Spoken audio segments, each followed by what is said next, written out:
Mesdames et messieurs, nous arrivons au Pèlerin. Il est fructueux d'étudier la corrélation entre la langue, l'espace et l'attachement local dans la vallée de Chamonix, parce qu'il s'agit d'un endroit extrêmement intéressant du point de vue historique, linguistique, culturel et géographique. En très peu de temps, la vallée de Chamonix s'est transformée d'une communauté caractérisée par l'isolation totale à une communauté mondialisée.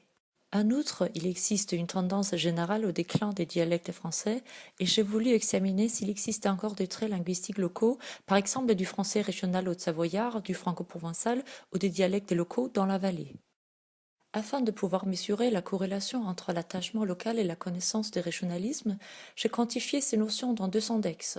L'étude est fondée sur un questionnaire d'enquête avec 82 informateurs à partir de l'âge de 16 ans.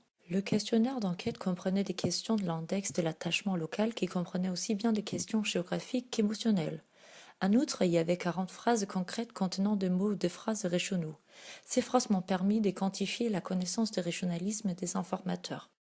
Regardant ainsi la corrélation entre la connaissance des régionalismes et l'attachement local, il paraît qu'il existe une corrélation modérée entre ces 2 paramètres.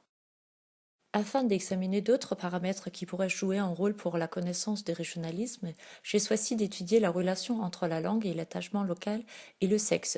Cependant, il ne paraît pas que le sexe joue un rôle pour ces 2 paramètres.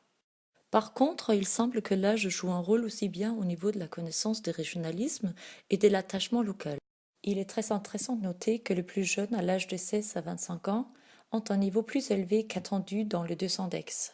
Ensuite, j'ai examiné l'importance du lieu de naissance. Il semble qu'il existe une corrélation faible entre aussi bien la connaissance des régionalismes que de l'attachement local. En examinant par la suite l'importance de la durée du séjour dans la vallée, il paraît qu'il existe une corrélation faible entre ce paramètre et la connaissance des régionalismes, et une corrélation modérée à forte en regardant l'attachement local.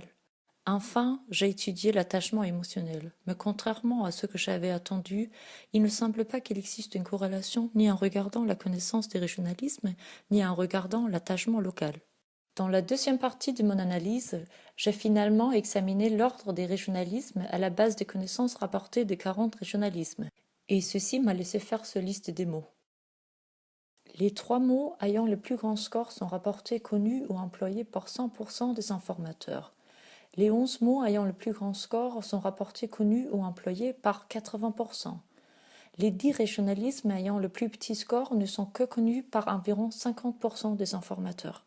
Il paraît que l'âge joue un rôle considérable quant à l'emploi des régionalismes, et il est surprenant que les 6 mots ayant le plus grand score sont les plus employés par les plus jeunes entre 16 et 25 ans. En concluant, il semble qu'il existe une certaine corrélation entre la connaissance des régionalismes et l'attachement local, mais le résultat le plus intéressant est peut-être l'emploi des régionalismes par les plus jeunes. Dans mon analyse, je propose que cette utilisation fait partie d'un emploi créatif qui sert de marqueur d'identité sociale et géographique commun. Ceci est également intéressant pour le débat sur le déclin du patrimoine linguistique français, puisqu'il semble que certains des régionalismes sont revitalisés par les plus jeunes. Je vous remercie de votre attention.